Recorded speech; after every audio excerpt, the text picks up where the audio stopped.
Celebrity హోదాలో ఉన్నప్పుడు కాస్త ముందు వెనక చూసుకొని మాట్లాడాలి. లేకుంటే ఆ తర్వాత ఎదుర్కోవాల్సిన పర్యవసానాలు చాలా దారుణంగా ఉంటాయి.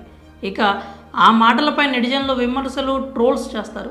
దీంతో వారు ఎట్టకేలకు దిగొచ్చి తన నోటి దురుసు వ్యాఖ్యలకు క్షమాపణలు చెప్పాల్సి వస్తుంది. తాజాగా అదే పని చేశాడు జనసేన నాయకుడు, నటుడు నాగబాబు. తన కొడుకు వరుణ్ తేజ్ నటించిన operation Valentine movie pre release వేడుకలో చేసిన వివాదాస్పద వ్యాఖ్యలకు తాజాగా నాగబాబు క్షమాపణలు చెప్పారు. టాలీవుడ్ హీరో వరుణ్ తేజ్ నటించిన latest movie operation Valentine Indian air force నేపథ్యంలో డైరెక్టర్ శక్తి ప్రతాప్ సింగ్ ఈ చిత్రాన్ని తెరకెక్కించాడు. అన్ని కార్యక్రమాలు పూర్తి చేసుకున్న ఈ చిత్రం మార్చి 1న విడుదల కానుంది. ఈ నేపథ్యంలో చిత్ర యూనిట్ ఇటీవలే ప్రీ రిలీజ్ ఈవెంట్ను నిర్వహించింది. ఈ వేడుకలో వరుణ్ తేజ్ తండ్రి నాగబాబు తన నోటి దురుసుతో వివాదాస్పద వ్యాఖ్యలు చేశాడు.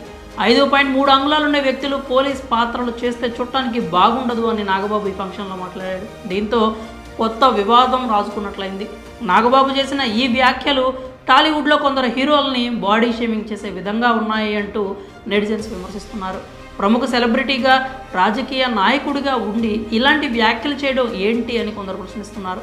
ఈ నేపథ్యంలో తన తప్పు తెలుసుకున్న నాగబాబు సోషల్ మీడియా వేదికగా క్షమాపణలు కోరాడు. ఆపరేషన్ వ్యాలంటైన్ ప్రీ రిలీజ్ వేడుకలో నేను పోలీస్ క్యారెక్టర్ 6.3 అంగుళాలు ఉన్నవారికి బాగుంటుందని, 5.3 ఉన్నవారికి అంతగా సూట్ అవ్వదు అన్నాను. అయితే ఆ మాటలు నేను వెనక్కి తీసుకుంటున్నాను. ఈ మాటలు ఎవరినైనా బాధ పెట్టి ఉంటే నన్ను క్షమించండి. అవి అనుకోకుండా వచ్చినవే కానీ కావాలని అన్నవి కాదు. అందరూ అర్థం చేసుకుని నన్ను క్షమిస్తారని ఆశిస్తున్నాను అంటూ ట్విట్టర్ వేదికగా ఓ పోస్ట్లో రాసుకొచ్చాడు నాగబాబు.